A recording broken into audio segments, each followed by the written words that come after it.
കൃപാസനത്തിൽ നടന്നുകൊണ്ടിരിക്കുന്ന വീട്ടിലൊരു ദിവ്യസക്രാരി 40 ദിന ദിവ്യകാരുണ്യ ആരാധനയിലേക്ക് നമുക്ക് ഭക്തിപൂർവ്വം പ്രവേശിക്കാം.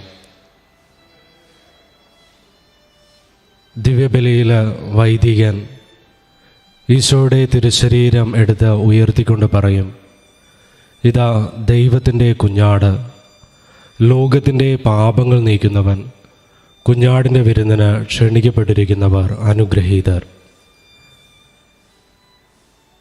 ഈശോയെ ഉയർത്തിക്കൊണ്ട് വൈദികൻ പറയുന്ന വലിയ ഒരു വിശ്വാസ രഹസ്യമാണിത്. ഇതാ ദൈവത്തിൻ്റെ കുഞ്ഞാട്, ലോകത്തിൻ്റെ പാപങ്ങൾ നീക്കുന്നവൻ, കുഞ്ഞാടിൻ്റെ വിരുന്നിന് ക്ഷണിക്കപ്പെട്ടിരിക്കുന്നവർ അനുഗ്രഹീതർ. വിശുദ്ധ യോഹന്നാൻ്റെ സുവിശേഷം 1-ാം അധ്യായത്തിൽ ഈ തിരുവചനങ്ങൾ നമുക്ക് കാണുവാനായിട്ട് സാധിക്കും. ഈശോ സ്നാപക യോഹന്നാൻ്റെ അടുത്തേക്ക് വരുമ്പോൾ സ്നാപക യോഹന്നാൻ ഈശോയെ നോക്കി പറയുന്നത് ഈ തിരുവചനമാണ്, ഇതാ ലോകത്തിൻ്റെ പാപങ്ങൾ നീക്കുന്ന ദൈവത്തിൻ്റെ കുഞ്ഞാട്. ലോകത്തിൻ്റെ പാപം നീക്കുവാനായിട്ട് ഭൂമിയിലേക്ക് കടന്നു വന്ന കുഞ്ഞാടായിട്ടാണ് സ്നാപക യോഹന്നാൻ ഈശോയെ അവതരിപ്പിക്കുക. പിന്നീട് 1-ാം അധ്യായത്തിൽ തന്നെ 36-ാമത്തെ തിരുവചനത്തിലേക്ക് കടന്നു വരുമ്പോഴും നമ്മൾ ഇത് തന്നെ കാണും, ഇതാ ദൈവത്തിൻ്റെ കുഞ്ഞാട്. ഈശോയെ ദൈവത്തിൻ്റെ കുഞ്ഞാടായിട്ടാണ് അവതരിപ്പിക്കുക സ്നാപക യോഹന്നാൻ. കാരണം സ്നാപക യോഹന്നാന് അത് വ്യക്തമായിട്ടറിയാം, ഈ കടന്നു വരുന്ന വ്യക്തി ലോകത്തിൻ്റെ മുഴുവൻ പാപങ്ങൾ ഏറ്റെടുക്കുവാനായിട്ട് കടന്നു വരുന്ന വ്യക്തിയാണ്. ഈ വ്യക്തിയുടെ മേലാണ് ഇന്നുവരെ ചെയ്തിട്ടുള്ളതും ഇനി ഭൂമിയിൽ ചെയ്യപ്പെടാനിടയുള്ളതുമായിട്ടുള്ള എല്ലാ പാപങ്ങളുടെയും പരിഹാര ബലിയായിട്ട് ഇദ്ദേഹമാണ് അർപ്പിക്കപ്പെടുവാനായിട്ട് പോകുന്നത്. നമ്മൾ ദിവ്യബലി മധ്യേ വൈദികൻ തിരുവോസ്തി ഉയർത്തിയിട്ട് ഇത് തന്നെയാണ് പറയുക. കാരണം ലോകത്തിൻ്റെ പാപത്തിന് പരിഹാരമായിട്ടാണ് ഓരോ ദിനവും നമ്മൾ ഈശോയുടെ കാൽവരി മലയിലെ ബലി വീണ്ടും നമ്മൾ ആഘോഷിക്കുന്നത്. കാരണം നമ്മളുടെ ഓരോരുത്തരുടെയും പാപങ്ങൾക്ക് വേണ്ടി മാത്രമല്ല, ലോകം മുഴുവൻ്റെയും പാപങ്ങൾക്ക് പരിഹാരമായിട്ട്. എന്തുകൊണ്ടാണ് ഈശോയെ കുഞ്ഞാടിനോട് ഉപമിക്കുന്നത്? കാരണം ഇസ്രായേൽ ജനത്തെ സംബന്ധിച്ച് ഭൂരിഭാഗം പേരും ആട്ടിടയന്മാരായിരുന്നു. ആടുകളെ വളർത്തിയിരുന്നു. അതുകൊണ്ട് തന്നെയാണ് ഈശോയാകട്ടെ പലപ്പോഴും ഈശോയുടെ ഉപമകളിൽ ഈശോ നഷ്ടപ്പെട്ടു പോയ ആടിനെക്കുറിച്ചൊക്കെ പറയുക. 100 ആടുകൾ ഉണ്ടായിരിക്കെ ഒരാട് നഷ്ടപ്പെട്ടു പോയി കഴിഞ്ഞാൽ നമുക്ക് വേണമെങ്കിൽ കരുതാം, എന്തു വരാനാണ്, പോണെങ്കിൽ പൊയ്ക്കോട്ടെ എന്ന് കരുതാം. പക്ഷേ ഈ ഇടയന് തൻ്റെ ഈ നഷ്ടപ്പെട്ടു പോയ ആടിനോടുമുള്ള അമിതമായ സ്നേഹത്തിൽ നിന്നാണ് ഈ 99നെയും മാറ്റി നിർത്തിയിട്ട് ഈ നഷ്ടപ്പെട്ടതിനെ തിരക്കി ഇറങ്ങുക. അത്രമാത്രം ആട്, ഇടയൻ ഇവയൊക്കെ ഇസ്രായേൽ ജനത്തിൻ്റെ ജീവിതത്തിൻ്റെ വലിയ അടയാളങ്ങളായിട്ട് നമ്മൾ ബൈബിളിൽ കണ്ടെത്തുന്നു. ഇവിടെ നിന്നുകൊണ്ടാണ് ഈശോ കടന്നു വരുമ്പോൾ സ്നാപക യോഹന്നാൻ പറയുക, ഇതാ ദൈവത്തിൻ്റെ കുഞ്ഞാട്, ലോകത്തിൻ്റെ പാപങ്ങൾ നീക്കുന്നവൻ. നമ്മൾ ലേവ്യരുടെ പുസ്തകം 16-ാം അധ്യായത്തിൽ അഹറോൻ ചെയ്യുന്ന ഒരു കാര്യമുണ്ട്. അഹറോൻ ഒരാടിനെ കൊണ്ടുവന്നിട്ട് സമാഗമ കൂടാരത്തിൻ്റെ മുമ്പിൽ നിർത്തിയിട്ട് ഇതിൻ്റെ തലയിൽ കൈകൾ വെച്ച് ഇസ്രായേൽ ജനം ചെയ്ത സകല പാപങ്ങളും ഇതിൻ്റെ മേൽ ആരോപിക്കും. ഇസ്രായേൽ ജനം ചെയ്തിട്ടുള്ള എല്ലാ പാപങ്ങളും ഈ ആടിൻ്റെ പുറത്ത് കെട്ടിവെച്ചിട്ട് ഇതിനെ മരുഭൂമിയിൽ കൊണ്ടുപോയി ഒരാളോട് കൂടെ പറഞ്ഞേക്കും. എന്നിട്ട് മരുഭൂമിയിൽ കൊണ്ടുപോയി ഇതിനെ അഴിച്ചുവിടും. ഇങ്ങനെ മരുഭൂമിയിൽ ഇത് അലഞ്ഞു തിരിയുമ്പോൾ സംഭവിക്കുന്നത് എന്താണ്? മരുഭൂമിയിൽ വന്യമൃഗങ്ങളുണ്ട്. ഈ വന്യമൃഗങ്ങളാൽ ഇത് ആക്രമിക്കപ്പെടുകയും ഇത് മരണമടയുകയുമാണ്. അതായത് രക്തം ചിന്തിക്കൊണ്ട് ആരുടെയോ പാപത്തിനു വേണ്ടിയിട്ട് ആരുടെയൊക്കെയോ പാപം തൻ്റെ മേൽ വഹിച്ചുകൊണ്ട് മരുഭൂമിയിൽ വന്യമൃഗങ്ങളാൽ വേട്ടയാടപ്പെട്ട് ഒടുവിൽ രക്തം ചിന്തി മരിക്കുന്ന ഒരു ആട്. അതിൽ നിന്നൊക്കെയാണ് നമ്മൾ ഈ സ്കേപ്പ് ഗോട്ട് എന്ന് പറയുന്ന ഇംഗ്ലീഷിലെ പദമൊക്കെ കടന്നു വരുന്നത്. അതായത് ആരാൻ്റെ കുറ്റത്തിന് ഒരു വ്യക്തി ബലിയാടാക്കപ്പെടുന്നു. ഈ ആട് ചെയ്ത കുറ്റത്തിനല്ല. നമ്മുടെ ജീവിതത്തിൽ ഇത് തന്നെ പലപ്പോഴും സംഭവിക്കാറുണ്ട്. നമ്മൾ ചെയ്യാത്ത കുറ്റത്തിന് ശിക്ഷിക്കപ്പെടുമ്പോൾ നമ്മുടെ മനോഭാവം എന്തായിരിക്കും? ചിലപ്പോൾ ഇത് കൂടിക്കൊണ്ടിരിക്കുന്ന ചില വ്യക്തികളെങ്കിലുമൊക്കെ നിങ്ങൾ ചെയ്യാത്ത തെറ്റിന് ശിക്ഷിക്കപ്പെട്ടിട്ടുണ്ടാകാം. നിങ്ങൾ ചെയ്യാത്ത കുറ്റത്തിന് കേസുകളിൽ പെടുക, നിങ്ങൾ അകപ്പെട്ടു പോവുക, ജയിലുകളിൽ കഴിയേണ്ടി വരിക. ഇനി നിങ്ങൾ ചെയ്യാത്ത തെറ്റിന് ശിക്ഷിക്കപ്പെടുക. ഇപ്പോൾ നമുക്കൊരു വീട്ടിലെ കാര്യം തന്നെ എടുക്കാം. വീട്ടിൽ 2 മക്കളുണ്ടെന്ന് കരുതട്ടെ. ചിലപ്പോൾ ഒരുവനോട് മാതാപിതാക്കൾക്ക് അമിതമായ സ്നേഹമായിരിക്കും. ഒരുവനോട് ചിലപ്പോൾ അവൻ്റെ കുരുത്തക്കേട് കൊണ്ട് തന്നെ അവനോട് എന്തെങ്കിലുമൊക്കെ എപ്പോഴും അവനെ വഴക്ക് പറയുകയും ശിക്ഷിക്കുകയും ഒക്കെ ചെയ്യും. പക്ഷേ ഇങ്ങനെ തുടർച്ചയായിട്ട് വന്നു കഴിയുമ്പോൾ ഇവനിൽ മാറ്റമുണ്ടാവും. ഇവനൊരു നല്ല കുട്ടിയായിട്ട് മാറും. പക്ഷേ മാതാപിതാക്കളുടെ ഉള്ളിൽ വീട്ടിൽ എന്ത് സംഭവിച്ചാലും അത് ഈ കുരുത്തം കെട്ടവൻ ചെയ്തതാണ് എന്നുള്ളൊരു ചിന്ത അവരുടെ മനസ്സിൽ ആ കാലയളവിൽ രൂഢമൂലമാകും. ഇനി നല്ല കുട്ടിയായിട്ട് ജീവിച്ചു വരുന്നവൻ ആ ദിവസങ്ങളിൽ എന്തെങ്കിലും ചെയ്തു വന്നിരിക്കട്ടെ, അവൻ എന്തെങ്കിലും തെറ്റ് ചെയ്തു കഴിഞ്ഞാൽ അവൻ എന്തു ചെയ്യും? അവനത് രഹസ്യമാക്കി വെക്കും. അപ്പോഴും മാതാപിതാക്കൾ ഇത് കണ്ടുപിടിച്ചു കഴിഞ്ഞാൽ മാതാപിതാക്കൾ ഉടനെ തന്നെ ഈ എപ്പോഴും കലഹങ്ങൾ ഉണ്ടാക്കുകയും വീട്ടിൽ പ്രശ്നങ്ങൾ സൃഷ്ടിക്കുന്നവൻ്റെയും മേൽ ഇതങ്ങ് ചുമത്തി കൊടുക്കുകയാണ്. അവൻ്റെ മേലത് ചാർത്തും. എന്നിട്ട് പറയും, നീയാണ് ഇത് ചെയ്തത്. അവൻ ചിലപ്പോൾ നിഷേധിക്കും. അവൻ പറയും, ഞാനല്ല ചെയ്തത്. അങ്ങനെ പറഞ്ഞാലും മാതാപിതാക്കൾ വിശ്വസിക്കില്ല. കാരണം മാതാപിതാക്കളുടെ കണ്ണിൽ ഇവൻ എപ്പോഴും തെറ്റുകൾ ചെയ്തു വളർന്നവനാണ്. അവൻ നന്നായി എന്ന് പറഞ്ഞു കഴിഞ്ഞാലും അത് അംഗീകരിക്കുവാനായിട്ട് അവർക്ക് പലപ്പോഴും ബുദ്ധിമുട്ടായിരിക്കും. അതുകൊണ്ട് അവരെന്തു ചെയ്യും? ഇവനെ തന്നെ ശിക്ഷിക്കും. ഇവിടെ എന്താണ് സംഭവിച്ചത്? ഇവിടെ സംഭവിക്കുന്നത് ഇതാണ്. ഇവൻ നല്ലവനായി, പക്ഷേ ഇവൻ ചെയ്യാത്ത കുറ്റത്തിന് ഇവൻ ശിക്ഷിക്കപ്പെടും. ഇപ്പോൾ ഇവന് ഉണ്ടാകുന്ന ഒരു വൈകാരികമായിട്ടുള്ള ഒരു തലമുണ്ട്. ഇവന് വേണമെങ്കിൽ ഒരു നിസ്സംഗ മനോഭാവത്തോടെ ജീവിതത്തിലൂടെ പിന്നീട് മുന്നോട്ട് പോകാം, അല്ലെങ്കിൽ റിബലാകാം, അല്ലെങ്കിൽ എല്ലാത്തിനെയും വെല്ലുവിളിക്കുന്ന സ്വഭാവത്തിലേക്ക് വരാം.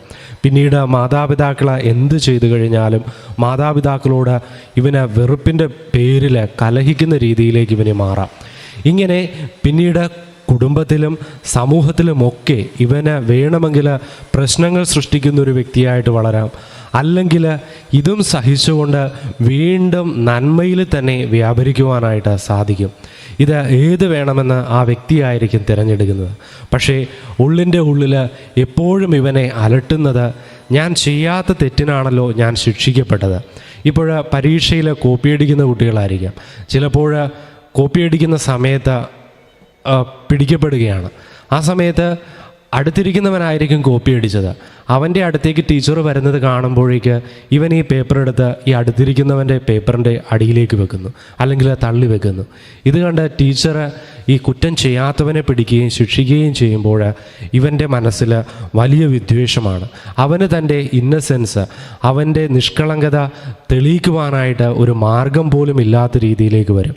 അപ്പോൾ അവൻ കടന്നു പോകുന്ന വലിയ വൈകാരികമായ പ്രക്ഷുബ്ധത. പ്രിയ സഹോദരങ്ങളെ, നമ്മളുടെ ഓരോരുത്തരുടെയും ജീവിതത്തിൽ ചിലപ്പോൾ നമ്മളും ഇങ്ങനെ ഇതുപോലെയുള്ള അനുഭവങ്ങളിലൂടെ കടന്നു പോകാം. ആരോ ചെയ്ത തെറ്റിന് നമ്മൾ ശിക്ഷിക്കപ്പെടുമ്പോൾ ആ ശിക്ഷ നമുക്ക് ഏറ്റുവാങ്ങുവാനായിട്ട് നമ്മൾ തയ്യാറാവുകയില്ല. അതിനെ നമ്മൾ പ്രതിരോധിക്കും. അത് നമ്മളിൽ നിന്ന് അകന്നു പോകുവാനായിട്ട് നമ്മൾ ആഗ്രഹിക്കും. എങ്കിൽ ഈശോയുടെ ജീവിതത്തിൽ നമ്മൾ കാണുന്നത് മറ്റൊരു കാഴ്ചയാണ്.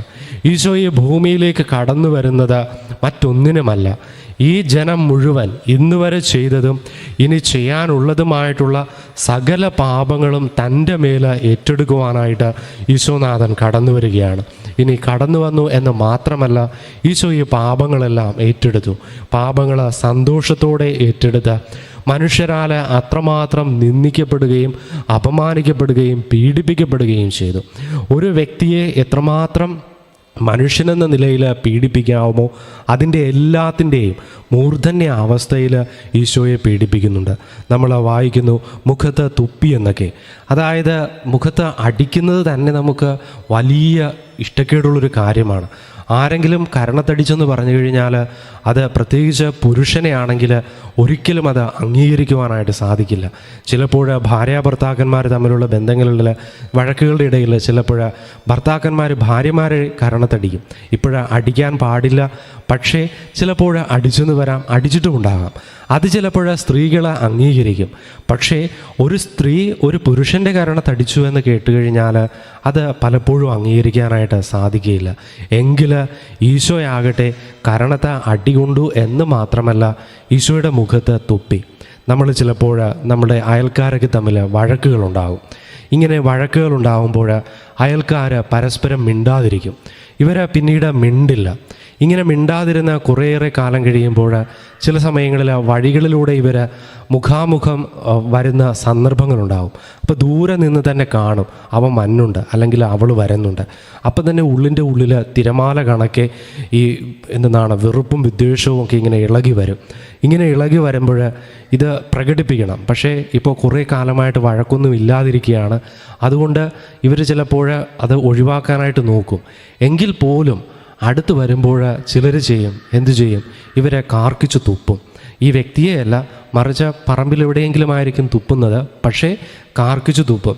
ഈ വരുന്ന വ്യക്തിക്ക് മനസ്സിലാവും ഇവൻ എന്നെ അല്ലെങ്കിൽ ഇവളെ എന്നെ ചെയ്തതാണ് എന്ന് ഇയാൾക്ക് മനസ്സിലാവും. ചിലപ്പോൾ ഇതിൻ്റെ പേരിൽ തന്നെ വേറൊരു വഴക്കുണ്ടാകാൻ സാധ്യതയുണ്ട്. അതാണ് ഈ മുഖത്തടിക്കുക അല്ലെങ്കിൽ മുഖത്ത് തുപ്പുക എന്നൊക്കെ പറയുന്നത്. ഇവിടെയാകട്ടെ ഈശോയും കടന്നു പോകുന്നത് ഇതുപോലെയുള്ളൊരു അനുഭവത്തിലൂടെയാണ്. ഈശോയെ അടിക്കുന്നു, ചാട്ടവാറുകൊണ്ട് അടിക്കുന്നു, മുഖത്തടിക്കുന്നു, ഇനി വിവസ്ത്രനാക്കുന്നു, അതോടൊപ്പം തന്നെ ഈശോയുടെ മുഖത്ത് തുപ്പുന്നു. അതായത് ഒരു വ്യക്തിയെ എത്രമാത്രം നമുക്ക് നിന്ദിക്കാമോ അതിൻ്റെ എല്ലാത്തിൻ്റെയും ഉച്ചകോടിയിൽ ഈശോയെ കൊണ്ടെത്തിക്കും. അപ്പോഴും ഈശോ നിൽക്കുന്നത് എങ്ങനെയാണ്? ഒരു കൊല്ലാൻ കൊണ്ടുവരുന്ന കുഞ്ഞാടിനെ പോലെ ഈശോ നിൽക്കും. കുഞ്ഞാട് ഒന്നും മിണ്ടുകയില്ല. കുഞ്ഞാട് ഇങ്ങനെ നിൽക്കുകയാണ്. രോമം കത്രിക്കാൻ കൊണ്ടുവരുന്ന ഒരു ചെമ്മരിയാടിനെ പോലെ ഈശോ അവിടെ നിൽക്കുകയാണ്. ഒന്നിനോടും പ്രതികരിക്കുന്നില്ല. അറിയാം, ഉള്ളിൻ്റെ ഉള്ളിലറിയാം, ഞാൻ നിഷ്കളങ്കനാണ്, ഞാനൊരു തെറ്റ് ചെയ്തിട്ടില്ല, ഞാൻ ഒരു കാര്യവും ചെയ്തിട്ടില്ല. ഈശോയ്ക്കറിയാം, പാപമൊഴികെ എല്ലാ കാര്യങ്ങളിലും ഞാൻ മനുഷ്യർക്ക് സമനാണ്. പാപമെന്ന കാര്യം എൻ്റെ വാക്കുകൊണ്ടോ പ്രവൃത്തി കൊണ്ടോ ഒരു തിന്മയും ഇന്നേ വരെ ആർക്കും ചെയ്തിട്ടില്ല. എങ്കിലും ഏറ്റവും കൂടുതൽ തിന്മ ചെയ്ത ഒരു വ്യക്തിയെപ്പോലെ ആണ് ഈശോയെ അവർ കാണുകയും ഈശോയോട് അവർ പെരുമാറുകയും ചെയ്യുന്നത്. ഇങ്ങനെ കടന്നു പോകുമ്പോഴും ഈശോയാകട്ടെ ഒരു കുഞ്ഞാടിനെ പോലെ അവിടെ നിൽക്കുകയാണ്. നമ്മളെ സംബന്ധിച്ച് അസാധ്യമായിട്ടുള്ള ഒരു കാര്യമാണ്. നമുക്ക് സ്വീകരിക്കുവാനായിട്ട് ഒരിക്കലും സാധിക്കുകയില്ല. എന്തെങ്കിലുമൊക്കെ ചെറിയ പിണക്കത്തിൻ്റെ പേരിൽ നമ്മൾ മിണ്ടാതിരിക്കും. ചെറിയ കാര്യങ്ങളുടെ പേരിൽ വലിയ കലഹങ്ങളിലേക്ക് നയിക്കും. ഇവിടെയാകട്ടെ ഒരു കുറ്റവും ചെയ്യാതെ സകല കുറ്റവും തൻ്റെ മേൽ ആരോപിക്കപ്പെടുമ്പോഴും തന്നെ എല്ലാവരും ഒരു പരിഹാസ പാത്രം കണക്കി ഒരു പുറന്തള്ളപ്പെട്ടൊരു വ്യക്തിയോടെന്നതുപോലെയൊക്കെ വിജാതിയനോടെന്നൊക്കെ പോലെ തന്നോട് പെരുമാറുമ്പോഴും ഈശോ നിശബ്ദനായി നിൽക്കുന്നു. പ്രിയ സഹോദരങ്ങളെ, നമ്മൾ ദിവ്യകാരുണ്യ ഈശോയുടെ മുമ്പിൽ പ്രാർത്ഥിക്കുന്ന ദിനങ്ങളാണ്. ഈ ഗെത്സമൻ തോട്ടത്തിൽ ഈശോ ചോര വിയർത്തുവെന്ന് നമ്മൾ ധ്യാനിക്കുന്നുണ്ട്. ഈശോ ചോര വിയർക്കുന്നു. കാരണം ഈശോയ്ക്കറിയാം ഇനി കടന്നു പോകുവാനിരിക്കുന്ന പീഡകൾ ഇതാണ്. കാരണം ഈശോയുടെ ദൈവികതയിൽ ഈശോയ്ക്ക് ദർശിക്കുവാനായിട്ട് സാധിക്കണം. ഈശോ കടന്നു പോകുവാനിരിക്കുന്ന പീഡകൾ ഇതാണ്. ഇനി ഈശോ കടന്നു പോകുന്നത് എന്തിനു വേണ്ടിയിട്ടാണ്? ഇന്നേ വരെ മനുഷ്യർ ചെയ്തിട്ടുള്ള സകല പാപങ്ങൾക്ക് വേണ്ടി, ഇനി ചെയ്യുവാനുള്ള സകല പാപങ്ങൾക്ക് വേണ്ടി കുറച്ചുകൂടി ആഴത്തിൽ നമ്മൾ ദിവ്യകാരുണ്യ ഈശോയുടെ മുമ്പിലിരുന്ന് ധ്യാനിച്ചാൽ ഈശോ ദിവ്യകാരുണ്യമായി നമ്മുടെ മുമ്പിൽ എഴുന്നള്ളുമ്പോൾ പോലും നമ്മൾ ഈശോയോട് കാണിക്കുന്ന നിന്ന അപമാനങ്ങളുണ്ട്. ദിവ്യകാരുണ്യ ഈശോയോട് പോലും നമ്മൾ കാണിക്കുന്ന നിന്ന അപമാനങ്ങളുണ്ട്. ആ നിന്ന അപമാനങ്ങൾക്ക് വേണ്ടിയിട്ട് കൂടിയും ഈശോ പരിഹാരം ചെയ്യുവാനായിട്ട് തയ്യാറെടുക്കുന്നതും അല്ലെങ്കിൽ ആ നടക്കുവാൻ പോകുന്ന ദിവ്യകാരുണ്യ ഈശോ പോലും ഏറ്റെടുക്കേണ്ടി വരുന്ന നിന്നാപമാനങ്ങൾ, കടന്നു പോകേണ്ട നിന്നാപമാനങ്ങൾ അതിനുവരെ പരിഹാരമായിട്ടാണ് താൻ ബലിയർപ്പിക്കപ്പെടുവാൻ പോകുന്നതെന്ന് ഈശോ മനസ്സിലാക്കുന്നുണ്ട്. ആ വലിയ പീഡയുടെ, ആത്മീയമായ പീഡയുടെ മൂർധന്യ അവസ്ഥയിൽ നിൽക്കുമ്പോഴാണ് ചോര വിയർക്കുന്നത്.